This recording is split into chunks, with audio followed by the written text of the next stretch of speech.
काम करने के लिए आपको सरकार की ज़रूरत नहीं पड़ती है।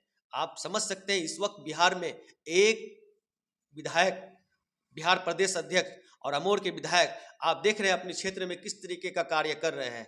क्या उनका सरकार है? बताइए मुझे। आपकी आवाज़ को जो इस वक्त विधानसभा में बोल रहे हैं, हर एक मसले को, चाहे छोटे बड़े, चाहे वो मॉब लिंचिंग का मामला हो, चाहे वो आपका कोई भी कार्य का मामला हो। बिहार में अभी हाल ही में बहुत सारा घटना हुआ है, कौन बोला? सरकार की जरूरत पड़ी क्या बोलने के लिए? मुझे बताइए आप सकते हैं। राहुल भाई, हम एक सवाल आपसे ये भी करेंगे, आप राजस्थान में भी चुनाव लड़े, तेलंगाना के साथ साथ मध्य प्रदेश में भी लड़े, वहां पर क्या गलती हो गई, आपको कामयाबी नहीं मिली? यहाँ क्या होगा, यहाँ समझ जाइए ना कि भाई इस बार जो है मुकाबला हम लोगों का काफ़ी अच्छा होने वाला है, क्योंकि कांग्रेस के सांसद जो रहे मौजूदा डॉक्टर जावेद साहब, उन्होंने पब्लिक के हित में आज तक मुझे लगता है कि 5 साल में कोई काम नहीं किया है।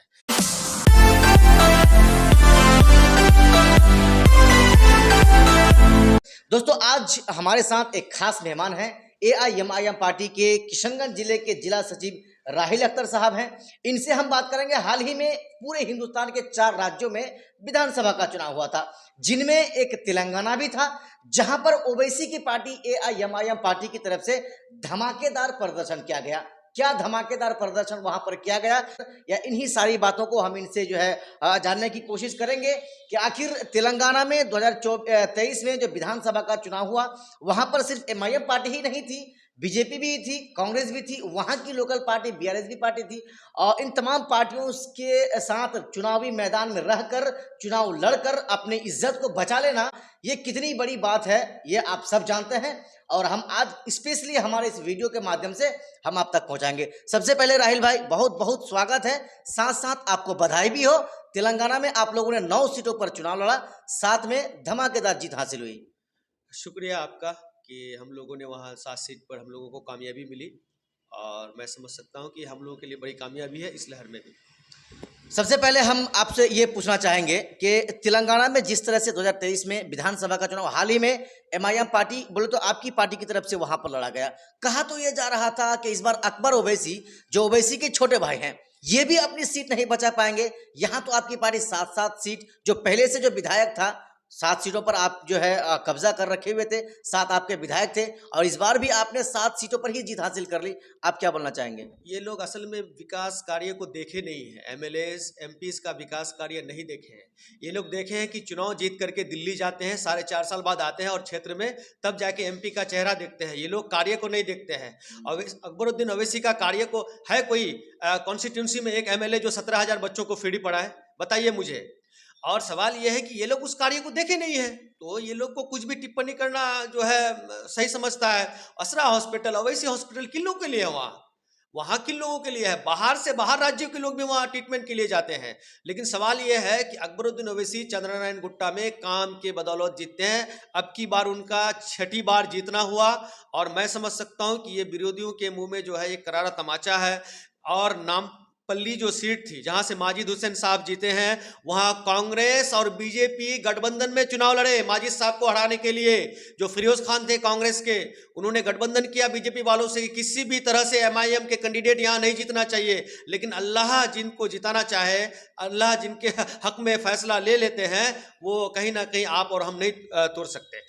चलिए, वही इमरान प्रतापगढ़ी जो जाकर तेलंगाना में जाकर ये बोलते हैं, ओवैसी साहब के बारे में ये बोलते हैं कि तुम जो है जिस बात को बोलते हो, हम उसका टीचर थे, हम उसका कमाई खा रहे हैं, इस तरह की बयानबाजी उनकी तरफ से किया जाना, उनकी पार्टी की तरफ से क्या रिजल्ट रहा, वहां पर हम जानना चाहेंगे। तेलंगाना के लोग जानते हैं कि गुज़िश्ता 10 से 15 साल पहले आप तेलंगाना में जिनकी नाम पर जो है शायरी पढ़ के 2 पैसा कमा रहे थे, वो तेलंगाना के लोग जानते हैं। आप ही कहने वाले, मैं इमरान प्रतापगिरी से कह रहा हूं कि आप ही ना कहने वाले तेलंगाना में जाके मुशायरा में, मेरे हिंदुस्तान में तेरा अकबर बोल रहा हूं। क्या तेलंगाना के लोग भूल चुका है? क्योंकि वो जो आप पढ़े थे, तो क्यों पढ़े थे? क्योंकि अकबर एक ऐसी नाम है, हिंदुस्तान में एक ऐसी आवाज़ है, मजलूमों और बेबसों की ऐसी आवाज़ है कि ये हिंदुस्तान जानता है, और इस बात से इमरान प्रतापगिरी भी अवगत है।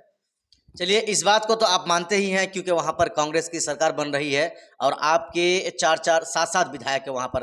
कैसा तालमेल रहेगा, क्योंकि सरकार वहां पर कांग्रेस की बनने जा रही है, जिसका आप हमेशा मुखालिफत करते हैं?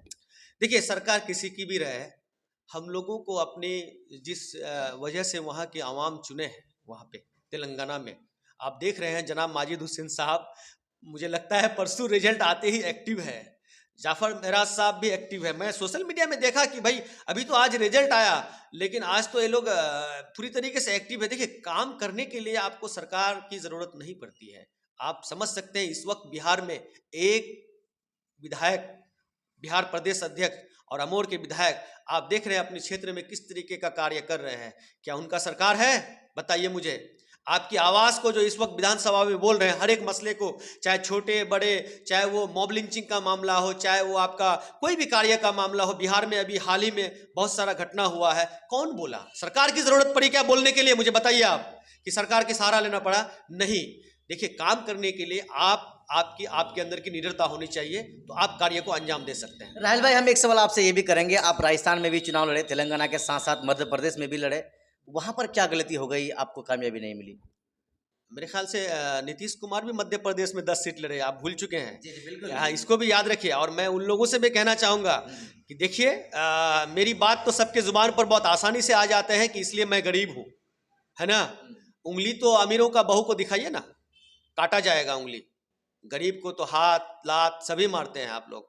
अभी नीतीश कुमार का बात किसी के जुबान पे है कि मध्य प्रदेश में जाके जो 10 सीट लड़े, कैसी नीतीश कुमार जी वहां से कितने सीट जीत करके आए? अभी कल की बात हम बता रहे हैं। देखिए, अभी कल की बात बता रहे हैं। मोदी है तो मुमकिन है का स्लोगन कौन दे रहा है? जदयू सांसद सुनील कुमार पिंटू का ये बयान है कल की। बदनाम हमको कह रहे हैं, बी टीम है हम बीजेपी का। और ये स्लोगन कौन दे रहे हैं इस वक्त? जदयू के सांसद हैं, सुनील कुमार पिंटू का बयान है ये कि मोदी है तो मुमकिन है। मुझे लगता है अगर हम ये बात कहते तो मेरे घर को घेराबंदी हो जाता कि भाई आप कैसे बोल रहे हैं। तो ये सारी जो है ये उन लोगों के लिए है। मैं ये कहता हूं कि जुम्मन मियां, आप मुझे बताइए, आप तो कह रहे हैं कि मैं कितने सीट लड़ा, लेकिन नीतीश कुमार को याद रखिए। और कांग्रेस ने जो 64 सीट तेलंगाना में जीता है, कितने मुस्लिम विधायक जीत करके आए हैं? कौन आपकी वकालत करेंगे वहां पे? मुझे बताइए। आप जो कह रहे हैं कि कांग्रेस कांग्रेस कांग्रेस, ठीक है, 64 सीट आप जीते, कितने मुसलमान हैं मुझे बताइए। और सुनिए, मैं आपके माध्यम से एक बात बताना चाहता हूं उन नौजवानों को। तेलंगाना में 119 सीट में से कांग्रेस 6 उम्मीदवार को मुस्लिम खड़ा किया, लेकिन 6 में से 5 को एमआईएम के खिलाफ ही खड़ा किया, क्योंकि ये इन लोगों का मानसिकता है कि एमआईएम को एमआईएम के घर से ही खत्म करना है। लेकिन अल्लाह को ये मंजूर नहीं। वहां के आवाम बहुत ही चतुराई से फैसला लेते हैं। वो जानते हैं कि हमारे हक के लिए एक रहनुमा बैरिस्टर जनाब असदुद्दीन ओवैसी साहब, चाहे वो कोई भी मसले पे हो, इस वक्त लड़ते हैं और संविधान को साथ में लेके चलने वाले पूरे हिंदुस्तान। ये बात तो सही है। जिस तरह से हैदराबाद के लोगों ने, चाहे नामपल्ली हो, चाहे चंद्रायन गुट्टा हो, या जितने भी विधानसभाओं पर ओवैसी के उम्मीदवार चुनावी मैदान में थे, जिस तरह से लोग उन लोगों को सुनने के लिए पहुंचते थे, लोगों की भीड़ लगती थी, वोट करके उन लोगों ने साबित कर दिया वाकई में हैदराबाद में सिर्फ ओवैसी का ही चलेगा, सिवाय किसी का नहीं चलने वाला है। चलिए, अब हम तेलंगाना से बाहर बिहार के किशनगंज में आते हैं, क्योंकि हाल ही में लोकसभा का चुनाव भी होना है और अख्तरुल इमान साहब जो अमोर के विधायक हैं, बिहार के प्रदेश अध्यक्ष हैं आपकी पार्टी एमआईएम के, उनको भी चुनाव लड़ना है। यहाँ आपका क्या होने वाला है, जरा बता दीजिए आप। यहाँ क्या होगा, यहाँ समझ जाइए ना कि भाई इस बार जो है मुकाबला हम लोगों का काफ़ी अच्छा होने वाला है, क्योंकि कांग्रेस के सांसद जो रहे मौजूदा डॉक्टर जावेद साहब, उन्होंने पब्लिक के हित में आज तक मुझे लगता है कि 5 साल में कोई काम नहीं किया है। चाहे वो अभी इस वक्त सड़क पुल पुलिया का नाम ले लीजिए या कोई हॉस्पिटल्स का नाम ले लीजिए। ये देखिए, पौवाखाली में हमारे साथ 8 पंचायत को हॉस्पिटल जोड़ता है, एक डॉक्टर नहीं है यहाँ फुल फ्लेज एमबीबीएस बैठने वाला, एक एम्बुलेंस यहाँ मुहैया नहीं करा पाए। कौन लोग हैं इस वक्त? तो बिहार में गठबंधन का सरकार है और मुझे लगता है कि इस वक्त स्वास्थ्य मंत्री जो है तेजस्वी यादव साहब है, तो उसे देखना चाहिए। यहाँ पे एमएलएस आपका आरजेडी का है, बताइए मुझे, सरकार के एमएलए है ना भाई। तो ये सब बुनियादी 2020 विधानसभा चुनाव में भले ही आपकी पार्टी से 5 विधायक जीत कर गए थे, 4 तो आपकी आरजेडी में चले गए, आपकी पार्टी में रहे नहीं। और जब ये लोग आरजेडी पार्टी में शामिल हुए थे, तब आप लोगों का ये कहना था कि हम 4 के बदले 20 लेंगे, 4 के बदले 15 लेंगे, 20, 24, 25, 50 लेंगे। वही तो नहीं हुआ। जो हाल ही में ठाकुरगंज से एक बहुत बड़ा आरजेडी का चेहरा, जिला महासचिव जो है वो रहीमुद्दीन भाई उर्फ हैबर बाबा हैं, वो एमआईएम पार्टी में शामिल हो गए हैं। क्या ये बदली की शुरुआत तो नहीं है जो दिख रहा है? देखिए, नहीं, ये लोग जो है ना, ये लोग कहीं ना कहीं आरजेडी से मतलब जो है लताड़ा जाता है। हर एतबार से। देखिए आरजेडी जो है इस्तेमाल करने का काम करता है वर्करों को, और कहीं न कहीं इज़्ज़त देने वाली बात जहाँ तक है वो एमआईएम जो है शुरू से ही करते आ रहे हैं। इस वक़्त रहीमुद्दीन साहब को ले लीजिए कि इस वक़्त वो कोई चुनाव तो है नहीं, उनसे हम देखें कि बहुत सारे मीडिया वाले उनसे सवाल किए कि टिकट के लालच में दैट इज़ ऐसा कुछ नहीं है। रहीमुद्दीन को जो है एक मामलात में उनको बोलने नहीं दिया गया, पार्टी कार्यालय से उनको फ़ोन किया गया, ठाकुरगंज में कोई मामला चल रहा था। लेकिन जब वो सोचा कि भई जब मैं ऐसे पार्टी में रह के क्या करूँगा? मुझे बोलने का कोई अधिकार नहीं है, तो रहीमुद्दीन ने फैसला लिया कि नहीं, मुझे अगर एमआईएम अगर निडरता से अपनी बात करने देती है तो मैं बिल्कुल एमआईएम के लिए लब्बैक कहता हूँ, और वही हुआ।